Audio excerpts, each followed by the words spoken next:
back to today's video. In today's video, we're going to be looking at where President Biden and former President Donald Trump stand 11 months before the election. So, as the time that we're making this video, we are currently as of December 26th, 2023. That's December 26th, 2023. This poll that we have right here shows Joe Biden's approval rating as of December 22nd, 2023. And we can see here that Joe Biden's approval rating, according to 538, is 39%. We can also compare this to several former presidents. As we take a look here at other information here, we can see that former President Donald Trump, at this point in his presidency, had an approval rating at 43% compared to Joe Biden's 39%. We can also see that at this point in Barack Obama's presidency, Barack Obama had an approval rating of 46%. George W. Bush had an approval rating of 56%. Bill Clinton had an approval rating of 52%. George H.W. Bush had an approval rating of 52%. And Ronald Reagan had an approval rating of 53%. We can also look at other former presidents that we have looked at. For example, Jimmy Carter also had an approval rating that was actually higher than Biden at this time. Jimmy Carter's approval rating was approximately at 50%. Nixon had an approval rating of 51%. Lyndon Baines Johnson had an approval rating of 45%. John F. Kennedy had passed away by this point of his presidency. Dwight D. Eisenhower had an approval rating of 78%. What is a common theme that we can get from these polls? Well, first of all, let's consider a couple of factors. Number one, let's exclude Gerald Ford and John F. Kennedy out of this because of the fact that Gerald Ford, we don't have his approval rating at this point, since Gerald Ford came into the presidency in the middle of Nixon's presidency, so we won't look at him. We'll also exclude John F. Kennedy, since John F. Kennedy died before he even had the opportunity to run for re-election. So while we exclude those two candidates out of the race, we can see kind of a common theme here. And that common theme is that presidents with an approval rating of around 45% or higher by the end of the third year of their presidency generally have a pretty good chance of winning re-election. Going over here to Donald Trump. Donald Trump's approval rating at this moment was 43.1%. Donald Trump lost re-election.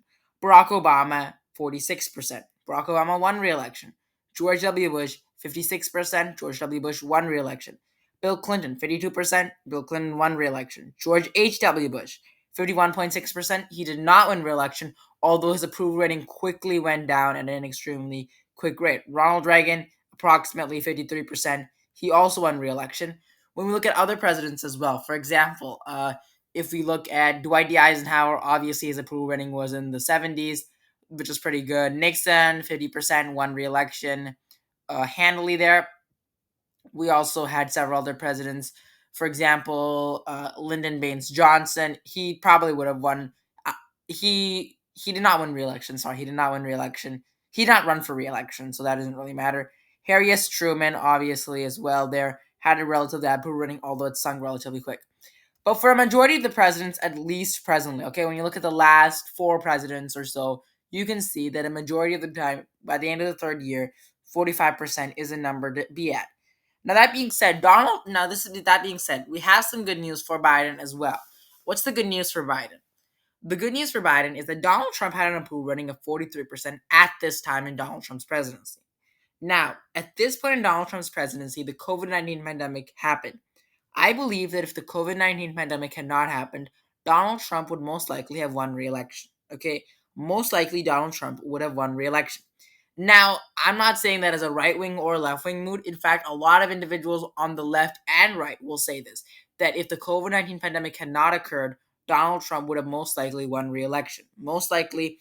Remember, Donald Trump only lost in a couple of swing states. For example, he lost in Wisconsin by around 0.6%. He lost in Arizona by around 0.3%, 0.6%, or 0.6 or 0.7%. In Georgia, he lost by around 10,000 votes. If Donald Trump were to win in those 3 states and couple that on with maybe Pennsylvania, which he lost by only 1.2%, he would have won re-election easily. And those were states which he lost by relatively small margins. And the COVID-19 pandemic definitely diminished Trump's popularity with the majority of the American electorate. Barack Obama obviously had an extremely high approval rating. George W. Bush. Now, George W. Bush, you got to recognize with each president, you have different scenarios. For example, George W. Bush, the reason why his approval rating was so high was because of 9/11. Okay, it quickly went down. It went down relatively quickly, although, it wasn't that bad. at the peak of 9/11, it was at around the high 80s. Bill Clinton, obviously, the economy was recovering. Even Ronald Reagan, his approval rating went really low. At one point, Ronald Reagan's approval rating was at 36%, and then it steadily increased. So again, you can look at that in several ways. I'm just showing you the data, but you can infer different things off the data. You could say, oh well, Ronald Reagan's approval rating wasn't high either at the very beginning, or in the very middle rather. So you can infer that. You can also say that, oh, George H.W. Bush didn't win re-election, even though his approval rating was about 45%. Well, yeah, but then the economy started going down. George H.W. Bush, right? So it's up to your decision. I'm just showing you the data, and you can infer anything that you want to infer off of that data. Let's take a look here at where Joe Biden stands on his approval rating in different key swing states. Okay, so we showed his general approval rating. This is general approval rating. Let's take a look at his approval rating among different states. Okay, so in the key battleground states here, we have Arizona. He has a net approval rating of -8%, which means that he has approval rating of 52% in the state of Arizona. In the state of Florida, he has an approval rating of 41%. In the state of Georgia, an approval rating of 45%. In the state of Michigan, an approval rating of 44%. In the state of North Carolina, approval rating of 44%. In the state of Pennsylvania, approval rating of 46%. Okay, so not looking too good for Joe Biden there. So sorry, not it wasn't a 46%. When it says -8 approval rating, some individuals don't have an opinion about him. So for Arizona, yeah, so you can decide there, but -8%, -9%. We're kind of adding up the two approval ratings, and we're seeing which one is less, and then we're subtracting it from there. But anyways, the idea is here, and the main idea that you got to get here is that in every single swing state, Joe Biden is behind in his approval rating. That's not very good, right? In all the swing states. Now, if we did not take a look at Nevada in this poll, although we will look at some other factors in Nevada, but we have to take into account Nevada as well, since that is very much of a swing state. North Carolina, obviously, a swing state as well. Florida, not so much of a swing state, but we're just looking at that poll as well. Kamala Harris, again, Kamala Harris isn't really like, she isn't the president, but her approval rating doesn't looking too good either. As you can see, not looking too good whatsoever. Now you have individuals who strongly approve, you can say strongly approve or just approve, disapprove, or strongly disapprove, right? So that way you see that for Kamala Harris. Now these are in the individual states. Now this is kind of going to loop through. So we see Florida to begin with here. So we see Florida on the different issues in Georgia, but I want to go ahead and look at the state of Nevada. But you can see where these different polls are. So you see North Carolina now, and these are several of the states, different issues that different voters are looking at. Tough on China, good mental and physical health, strong leader. You can kind of see where this is all headed, but that is for the individual issues there in the key swing states on the particular issues. All right, so that's where they stand on the particular issues as well. Now let's take a look at some polls within some of those swing states here. Trump or Biden in the swing states, we have 538 here. We can see Trump is doing relatively good in a majority of these polls. Biden is doing good on some of these polls as well. You can see that Biden's ahead by 1 point right over here. He's ahead by 2 points right over here. And then in this poll right over here, you have him +1. You have him even right over here. We're gonna ignore this poll right over here, the Haley poll. Haley, again, like I said before, Haley does very well in the polling compared to Trump. Haley's 11 points ahead of Biden in Michigan.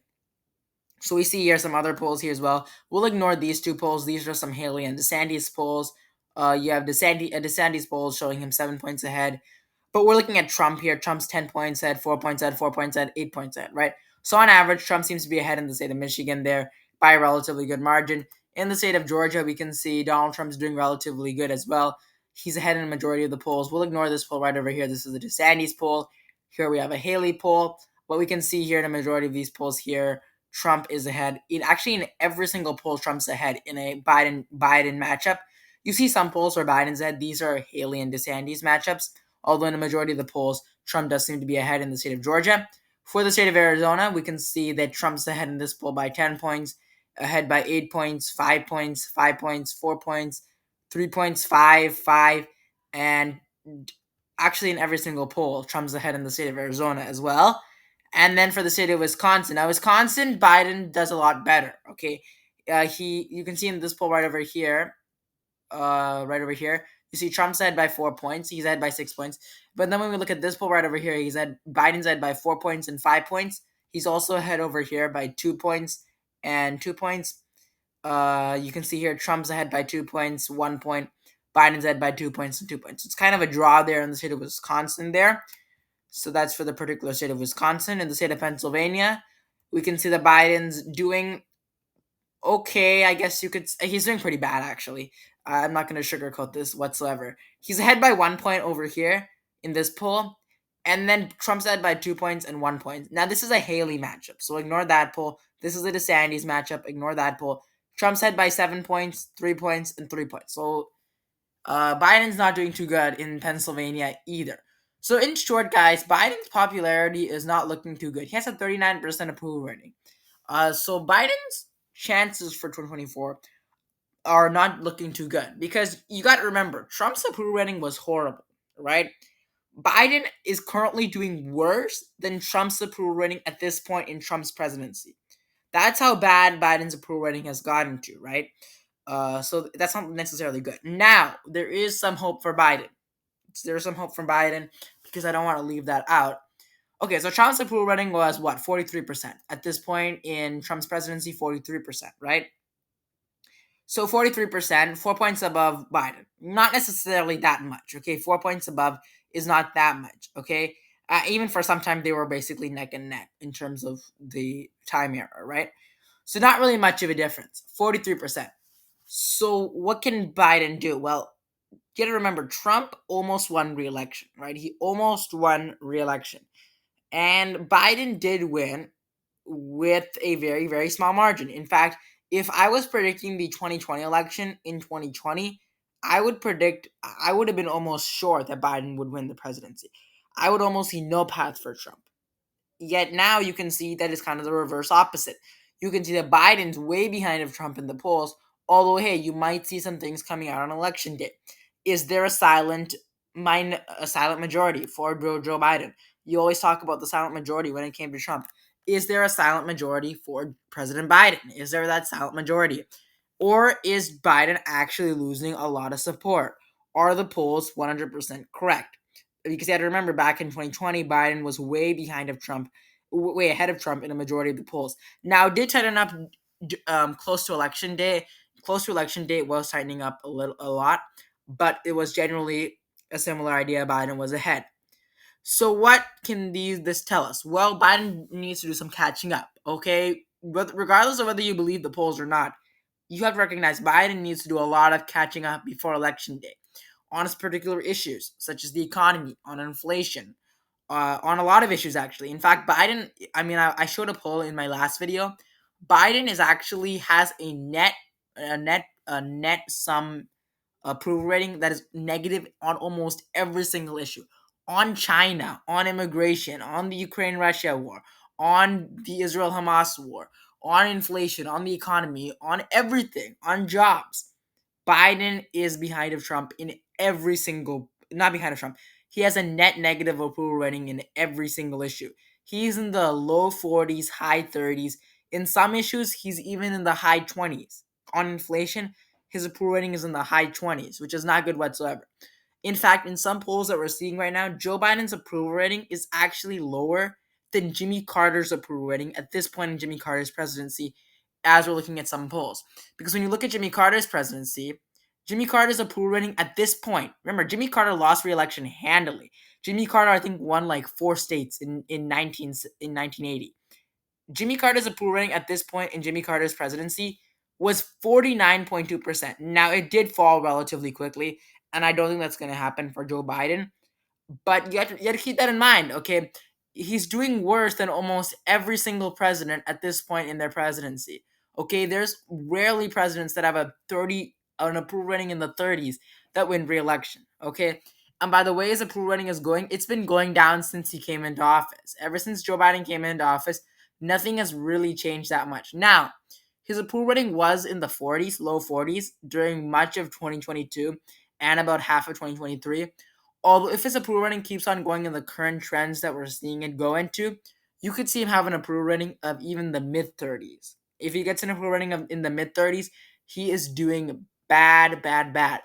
In fact, Trump, the only time that Trump had an approval rating in the 30s was in 2017. In 2017, even in 2017, I know there's some polls that show Trump's approval rating in the in the 30s. Although according to 538, Trump rarely had an approval rating in the 30s, anywhere in the 30s whatsoever. According to 538. Now some other polls had him in the high 30s, obviously, but according to 538, which is the resource that we're using right now, Donald Trump's approval rating almost never went into the high 30s. And on top of that, you have to remember Trump's approval rating was abysmal. Trump had a horrible approval rating. I'm not trying to sugarcoat any of this. Trump's approval rating was horrible. Okay? Now, what's another thing for Joe Biden? Well, you have his approval rating.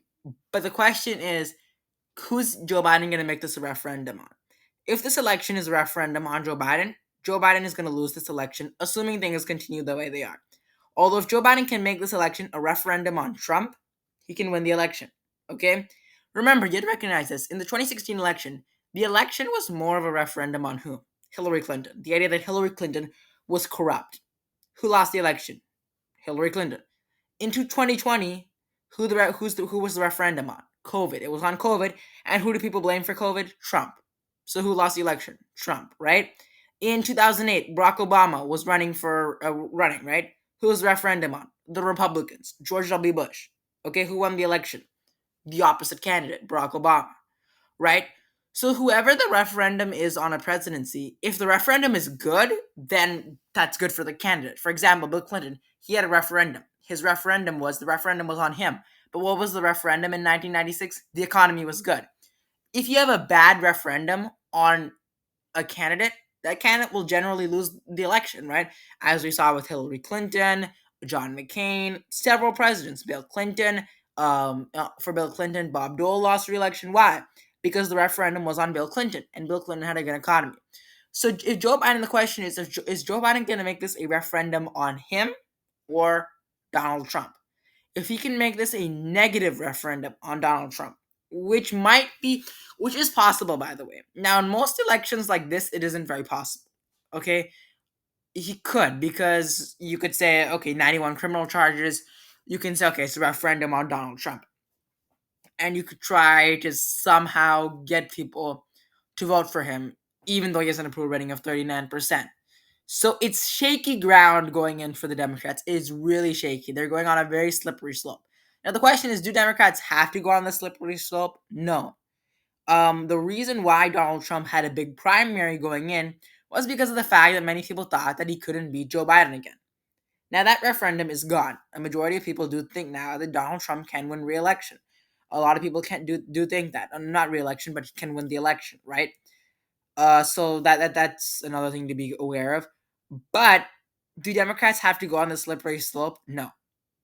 Anybody in the Democratic Party can beat Donald Trump effectively. Anybody in the Democratic Party can beat Donald Trump. Why? Donald Trump's best bet for 2024 is if Joe Biden's the nominee. Anybody other than Joe Biden could beat Donald Trump. Okay, anybody. Anybody. Joe Manchin could beat Donald Trump.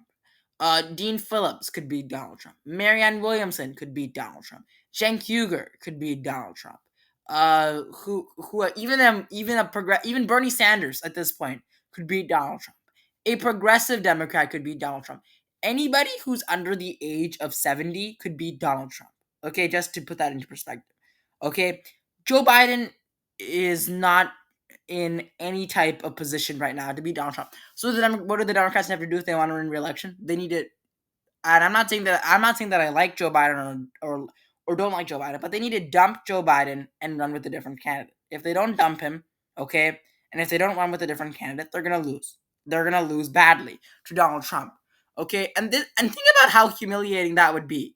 They beat a candidate, and then that same candidate is running again and is gonna beat him. For example, do you think Jimmy Carter could run in 1980? No way. Do you think John McCain could run in 2012? No way. And win, okay? Do you think Bob Dole could run in 2000? No. Or if Hillary Clinton run in 2020? No. Because once you lose to a candidate, that's it. They're gone. There's no way they can win again. The fact that Donald Trump lost re-election to Joe Biden, and then Joe Biden would serve an entire term and then run against Joe Biden for a second time and lose the first time and win the second time, that looks really, really bad. Okay, so it's obviously up to Democrats depending on what they want to do. If they're gonna run with Joe Biden, they're gonna lose. Okay, they're gonna lose. They're gonna lose. There's no way they're gonna win.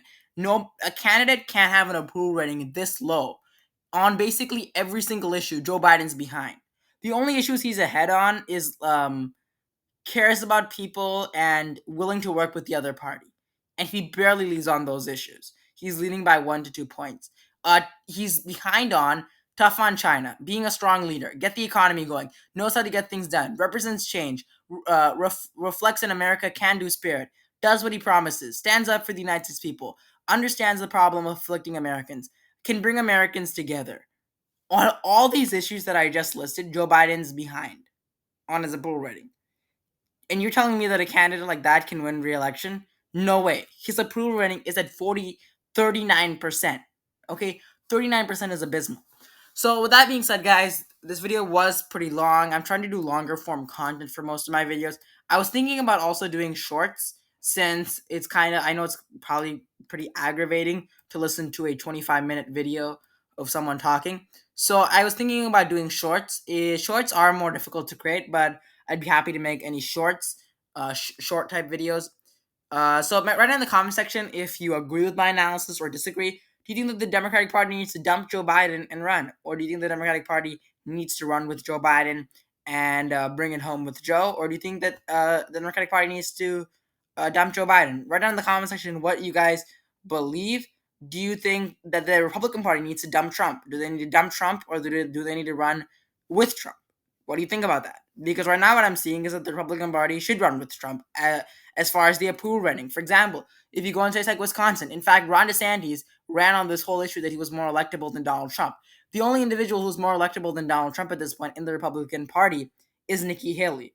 Does Nikki Haley have a chance? Yes, she does. So write down in the comment section, do you think the Republican Party should dump Trump and run with Nikki Haley? Do you think the Democratic Party needs to dump Biden and run with, I don't know, Joe Manchin, Cenk Uygur, progressives, or moderates? Who should the Democratic Party run with? Who should the Republican Party run with? Do you think they need to stay with the norms and run with Trump and Biden? Do this whole thing for a second time in a row. Guys, if you like this video, please hit the subscribe button and comment down below. It really helps out with the channel if you're able to do that. Write in the comment section also whether you guys want more short form content, less long content. I'm trying to go for long content, but if you guys don't like that, please write in the comment section below, and I'll see you in the next video.